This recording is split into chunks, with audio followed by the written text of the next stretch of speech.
Bonjour à tous et bienvenue à notre vendredi astuce.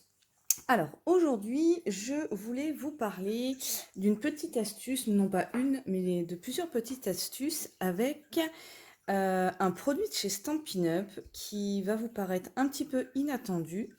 C'est le plioir à os. Alors, le plioir à os, vous le connaissez parce que vous venez plier avec, mais il ne sert pas qu'à ça.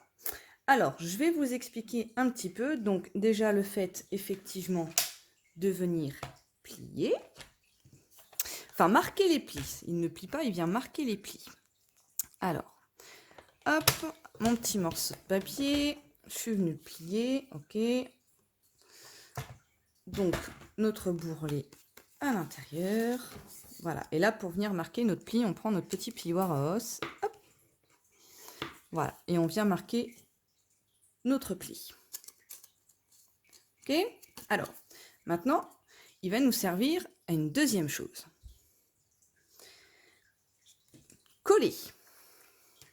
Donc, on se sert les trois quarts du temps. Les trois quarts du temps de nos doigts, vous savez, pour venir appuyer. Hop. Ma colle, si elle veut bien, décidément. Je dois pas avoir de chance, moi, avec mes colles. Donc, on va faire avec. Voilà, si, ça y est. Évidemment, ça sort en gros patin. C'est pas grave. Hop. Bon, faites pas attention à la colle que j'ai mis. Hein. C'est sorti d'un seul coup. Mais c'est le principe. Alors, vous voyez, on vient coller. Hop. Notre morceau de papier. On va essayer de le centrer quand même, hein, c'est mieux.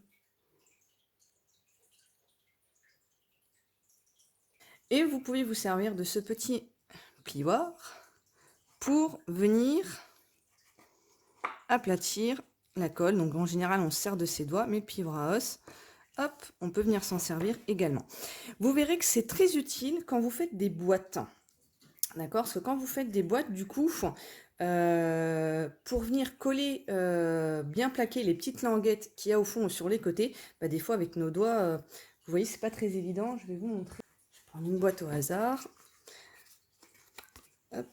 Donc vous voyez par exemple, je vais enlever le petit ruban.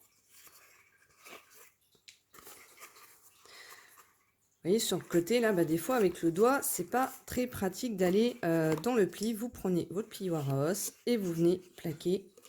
Si le téléphone veut bien, voilà. Et vous venez plaquer directement avec le plioir. Et des fois, quand vous êtes au fond, vous avez des petites languettes. Et il y a juste besoin d'appuyer avec ce petit outil. Donc, il est vraiment très pratique. Donc ça, c'était une deuxième chose. Enfin, une deuxième utilisation. Maintenant, la troisième, qui est un petit peu plus inattendue également. Alors, je vais vous le montrer en différentes façons. Ici, vous avez une étiquette message et vous allez voir qu'on va pouvoir lui donner un petit peu de relief à cette étiquette, juste en venant la travailler avec le plioir. Alors, parce que des fois, on a nos petites étiquettes comme ça, nos petits messages, et on se dit, oh, ouais, mais c'est un...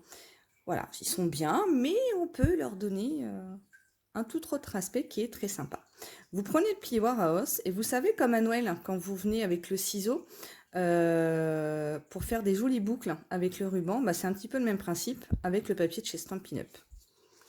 Et voilà, vous venez recourber votre papier, hop, d'un côté, de l'autre. Donc après, peu importe, hein, vous faites comme vous voulez. Et vous voyez, du coup, notre message, il a une toute autre tête.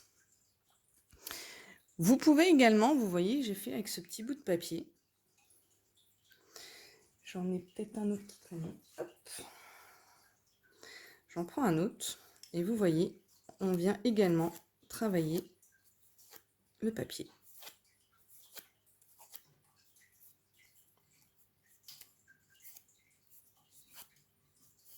Et du coup, on peut venir faire des petites décos comme ça. Alors c'est sûr, ça fait pas comme le ciseau au niveau des boucles. Hein. Après, je pense qu'il faut... Hop, on peut, mais voilà, il faut venir le travailler quand même un petit peu... Voilà, donc on y arrive quand même, vous voyez, voilà, finalement, voilà. Des petites boucles en venant travailler notre papier avec le plioir à os. Et également, quand vous avez par exemple des petites découpes. Alors là, je vous ai fait avec des fleurs, mais aussi par exemple avec cette petite libellule. Et pour leur donner du relief, eh ben, vous pouvez faire exactement la même chose. Vous venez venir recourber. Hop. Vous voyez? Donc c'est pareil, ça leur donne un autre petit style qui peut être très très sympathique aussi sur les cartes. Idem pour les fleurs. Hop, on va venir. Ça va donner du relief à votre création. Et c'est vraiment top, ça change la tête. Enfin, ça change, voilà, ça change la tête de notre création. Hop. Voilà, donc vous voyez, du coup, ça vient faire comme un petit panier. Alors là, sur des découpes comme ça, on vient pas, ça risque de les casser. Donc celles-ci, on peut les recourber tout doucement à la main. Hop.